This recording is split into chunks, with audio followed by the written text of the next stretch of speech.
ब्रह्मदेव, मैंने भारत की जो बरसों लंबी कथा अपनी आंखों से देखी है उसे लिखना चाहता हूं, ताकि वो कथा युगों युगों तक इस संसार को दिशा दे सके।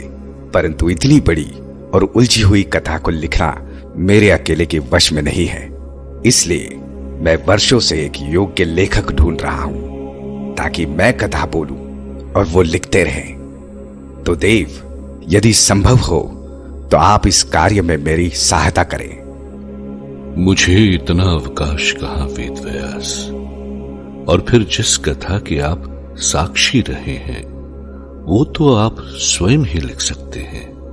पर ब्रह्मदेव, मैं अपने मन की गति से लिख नहीं पाऊंगा, और फिर मुझे सारी घटनाओं को याद भी तो करना होगा।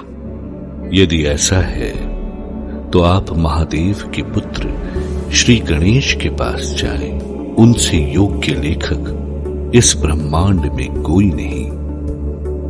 श्री गणेश का नाम सुनते ही महर्षि वेदव्यास को लगा कि उनकी समस्या का हल मिल गया। तो वो बिना देर की चल पड़े कैलाश की ओर। पर गणेश जी भी ऐसे खाली कहां बैठे थे, उनकी अपनी दुनिया थी।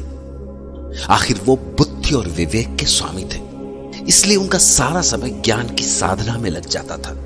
तो बड़ी मुश्किल से महर्षि वेदव्यास की श्री गणेश से भेंट हुई। जय श्री गणेश। मैं बहुत विश्वास के साथ आपके पास आया हूं।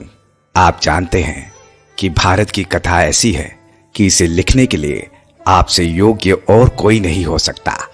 स्वयं ब्रह्मा जी का विश्वास है कि तीनों लोकों में ये कठिन कार्य आप ही कर सकते हैं। ब्रह्मा और आपका विश्वास खाली नहीं जाएगा महर्षि, परंतु मेरी एक शर्त है, आपको उसे पूरा करना होगा। आप बताएं देव, मैं आपकी शर्त पूरी करने का प्रयास करूंगा। लिखना मेरे लिए एक तपस्या है ऋषिवर, इसलिए मैं लिखना आरंभ करूंगा तो बीच में रुकूंगा नहीं। अर्थात आपको भी बिना रुके कथा बोलनी होगी। यदि इस बीच आप रुक गए तो मैं लिखना छोड़कर चला जाऊंगा।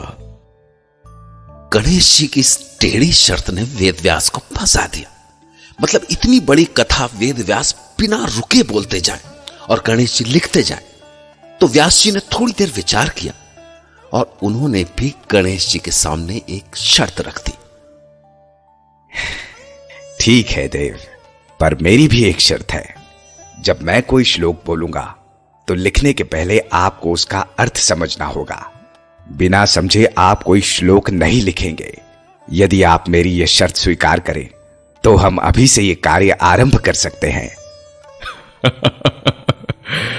वाह ऋषिवर, आपने तो बड़ी चतुराई वाली शर्त रख दी। अब वेदव्यास श्री गणेश जी की शर्त मान गए थे, तो गणेश जी को भी उनकी शर्त माननी पड़ी। और फिर शुरू हुआ भारत का लेखन। और लिखने की जगह चुनी गई बद्रीनाथ की एक एकांत गुफा। लेकिन समस्या यह थी कि महर्षि वेदव्यास ने शर्त के लिए हाँ तो कर दी थी, पर वो बिना थके इतने बरस कैसे बोलते जाते। तो उन्होंने एक तरीका निकाला। तरीका यह कि जब भी वो थकने लगते वो कोई ऐसा कठिन सा श्लोक बोल देते जिसे समझने के लिए गणेश जी को रुकना पड़ता। तो इस तरह महाभारत लिखने में पूरे 3 साल लगे और इसे पहले भारत, फिर जय जय भारत और फिर आखिर में महाभारत का नाम मिला।